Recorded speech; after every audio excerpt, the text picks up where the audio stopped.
Today, we're diving into the exciting world of creating tool calls on Retell. These calls allow you to seamlessly integrate external services and bring dynamic capabilities right into your conversations. Let's jump right in. First, let's find our way around inside the Retell platform.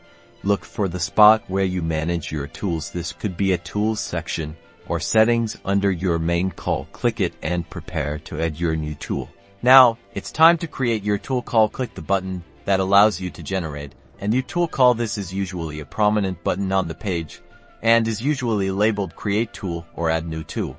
You'll be offered a form to create your tool call. Start by giving your tool a descriptive name and a clear description. Provide all the essential details that help users understand what this tool does, for example, its functions or the goal of its use. Next, configure the tool's behavior. Here, you will also specify how the call interacts with third-party services. This includes setting up necessary parameters that allow you to interact with the API, like API keys or any prerequisites to kickstart the calls. Before publishing, it's extremely important to test the tool call. Retell provides a testing environment. This helps by allowing you to test out the tool, check if the response is working as expected, and test the flow to ensure everything is working properly.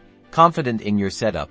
Good. Now, locate the Publish, Activate button. This will make your tool call live and ready to be integrated into your Retell calls. Remember to test and iterate as needed.